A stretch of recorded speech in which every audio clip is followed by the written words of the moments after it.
Seguro te preguntaste cómo este grupo de jóvenes que están acusados, deportistas, sin antecedentes delictivos, pudieron hacer estas atrocidades, ¿no? Pudieron desarrollar esta brutalidad, este sadismo, como describen los testigos, frente a un chico que tirado en el piso estaba indefenso y ellos no paraban de pegarle patadas, ¿no? Una pregunta que nos hacemos todos, ¿qué pasó por su cabeza? Hemos convocado a Jorge Catelli, que es psicoanalista, está en línea con nosotros. Ahí lo vemos a Jorge. Buenas noches. ¿Qué tal? Buenas noches. Gracias por la convocatoria. Por favor. Jorge, a ver, ¿cómo podemos analizar estas conductas en gente que no tenía antecedentes delictivos, no habían estado presos, eran jugadores, en este caso de rugby, de una localidad como Zárate, y terminan, en este caso, siendo enjuiciados por esto que se ve, que se ha filmado incluso?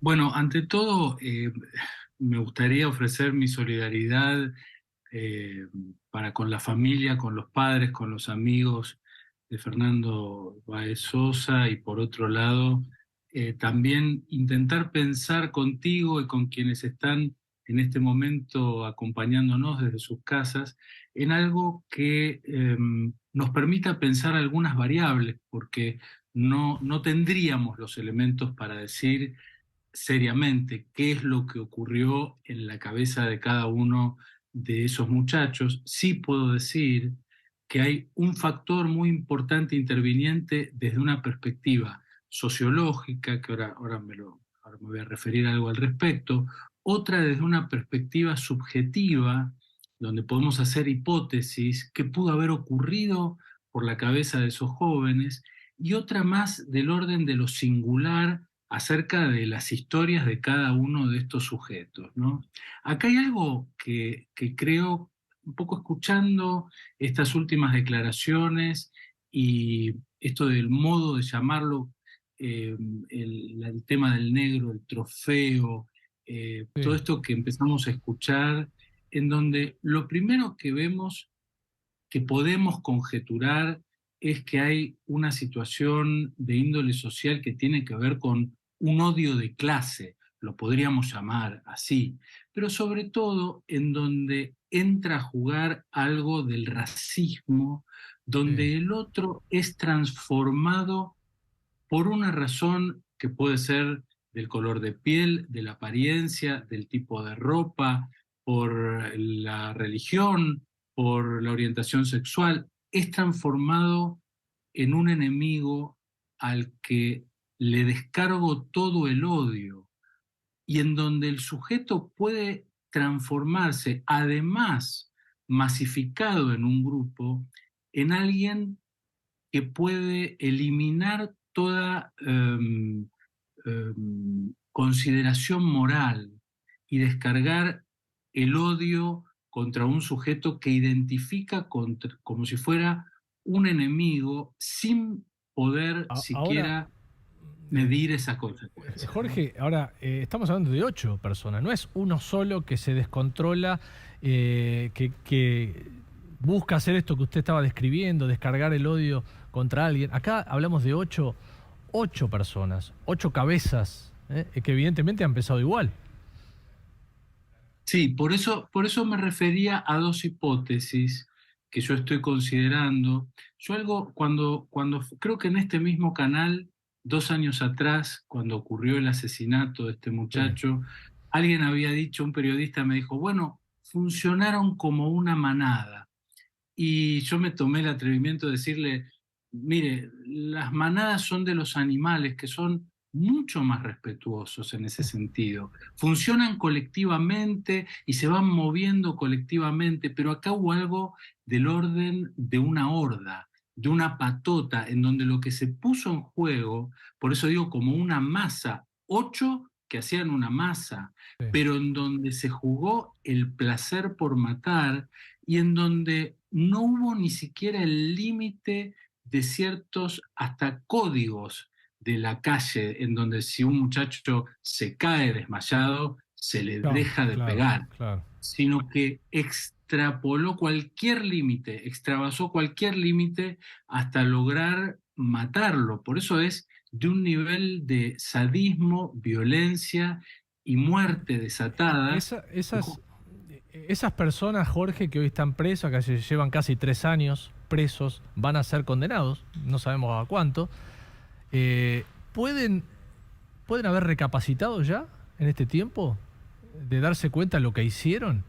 ¿O todavía están en otra posición, como abstraídos o perdidos? Bueno, yo creo que en 3 años deben haber tenido suficiente tiempo para pensarlo desde distintas perspectivas. Ojalá tuvieran la posibilidad de que en estos 3 años hayan tenido la posibilidad de algún tipo de reflexión y de responsabilización fundamentalmente subjetiva sobre algo de esto que le quitó la vida a otro sujeto, por otro lado, un par, ¿no? Alguien de la misma edad o de una edad similar, otro joven, pero que no pudo ser visto como un semejante. Hay algo que en los seres humanos nos constituye como tales en la medida en que nos identificamos con el otro y esto transforma al otro en un semejante, alguien que consciente o incluso inconscientemente puedo tener la idea de que hay algo de mí mismo en el otro. Esto quedó totalmente abolido en esta situación tan trágica. Quedó abolida la dimensión del semejante, quedó abolida toda ley, porque la ley también es una función que opera en el psiquismo de cada sujeto. Y Sí, evidentemente esto quedó también abolido, por eso, volviendo a su pregunta, si en estos años sí. fue posible algún tipo de reflexión, ojalá que así sea, pero para asumir algún tipo de responsabilidad al respecto. Y Jorge, el que hizo esto, por ejemplo, estoy pensando en el que pegó varias patadas en la cabeza, estando tirado en el piso, el chico desmayado ya. eh, es una persona joven, ¿no? Ahora tienen 23 años. Digo, Ujú. ¿puede, eh, ¿puede sanar? Bueno, a ver, yo creo que la apuesta es a que sí. Yo creo que la apuesta es a que alguien pueda hacer una elaboración con algo que va a cargar a lo largo de toda su vida, como si fuera un acto que le condenó la vida entera a él y Claro, probablemente a toda su familia. Digo esto más allá de la ley, de la justicia, de la pena que reciban, del juicio que empiezan a atravesar.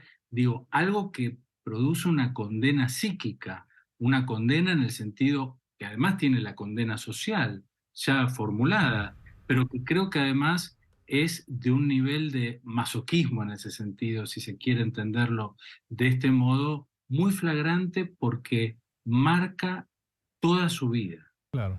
Ahora, doctor, esta gente integraron un equipo de rugby, jugaban al rugby, no, no tiene nada que ver el deporte, ¿no? Quiero decir, hacían una disciplina, es un equipo o es un deporte de equipo, de grupos. No, no sé usted cómo ve el tema de, en este caso, de los padres de este grupo de chicos, ¿no? Que yo supongo que nunca les enseñaron que vayan a pelearse. Era un grupo que se peleaba, por lo que han descrito. Tenían un WhatsApp que se llama Los Demoledores. Digo, la actitud de los padres, ¿cómo la analiza usted? ¿Hicieron algo mal para que los chicos terminen así? La verdad que sería muy poco serio de mi parte arriesgar un juicio sobre los padres.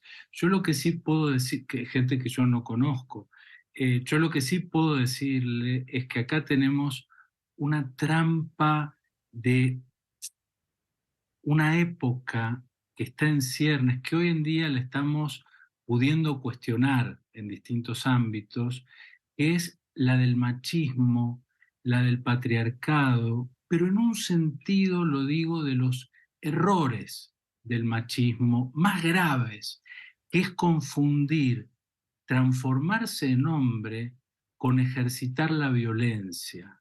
Hablar de que hay que llevarse la vida de otro como un trofeo para enarbolarme desde un punto de vista, y esto ya es una hipótesis, como alguien que consolida la masculinidad o el liderazgo ante un grupo, sea un grupo pequeño, un grupo grande, o que tiene un grupo que se llama los demoledores, Sí. en donde se enorgullecen de su violencia, muestra un equívoco físico, en donde lo que evidentemente ha tenido una muy grave y severa falla es en la consolidación de la propia masculinidad, en donde necesitar de la violencia hacia el otro, sea esta la violencia simbólica, la violencia verbal, o en este caso la locura de esa violencia física que condujo a la muerte de otro joven, es una situación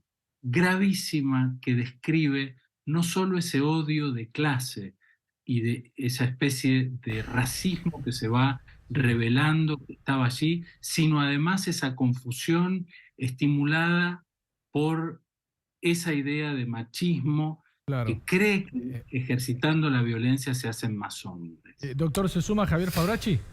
Sí, Jorge, quería preguntarle dos cosas. Una, retomando un poco la pregunta de Darío, si es que estos valores, ¿no?, sobre el respeto por la vida del otro, por las diferencias y demás, por la conciencia y la solidaridad, no se aprenden, más allá de que no podemos hablar de los padres porque prácticamente no los conocemos, no se aprenden en las primeras instancias de vida en la casa. Esos valores se maman en la familia.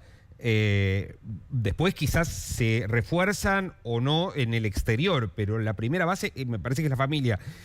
Si podría profundizar un poquito más sobre eso. Y la otra pregunta tiene que ver con cómo se entiende o cómo entiende usted este pacto de silencio que hasta el día de hoy, 3 años después, no se rompió.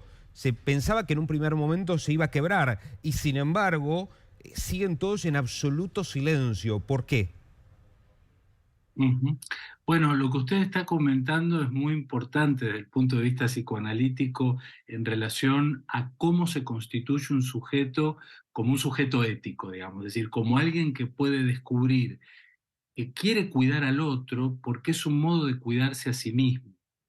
Cómo descubrir que hay algo en el otro que es de uno. Y sin embargo, nos encontramos cotidianamente con multiplicidad de casos de todo tipo de estigmatizaciones.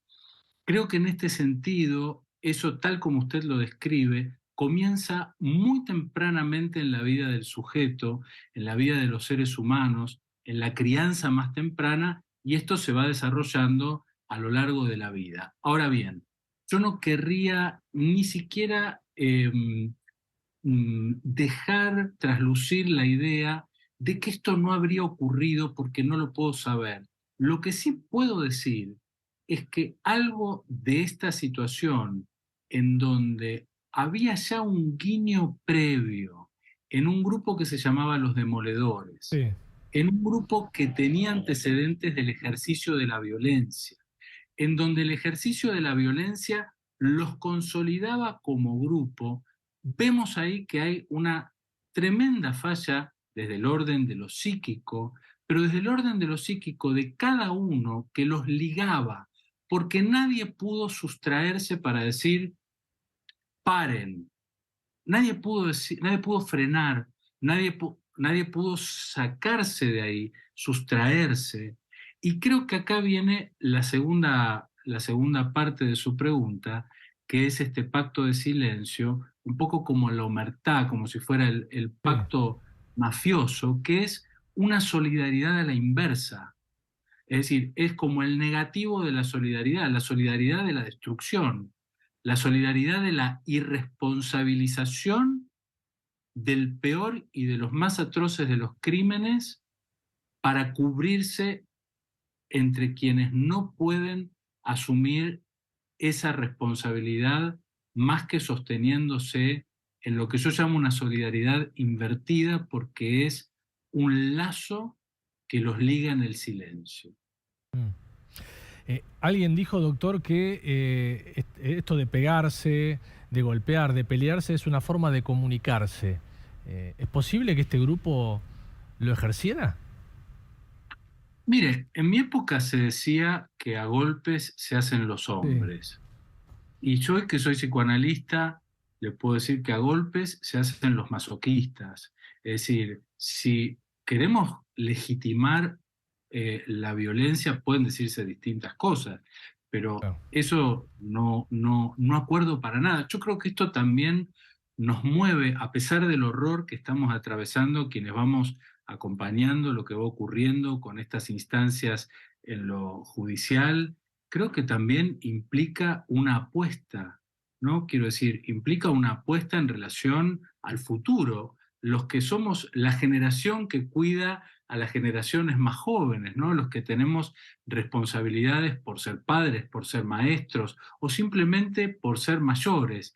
Creo que tenemos que deslegitimar toda práctica social y vincular de violencia y sacarle todo eso. Es un modo de comunicación. Bueno, creo que hay que desnaturalizarlo en ese sentido. Creo que en tal caso tenemos que también nosotros como sociedad hacernos responsables sosteniendo el cuestionamiento de todo indicio de violencia física, simbólica, de acoso de nuestros jóvenes en las escuelas, en las universidades, en los boliches Claro. o en el living de nuestra casa, ¿no es cierto?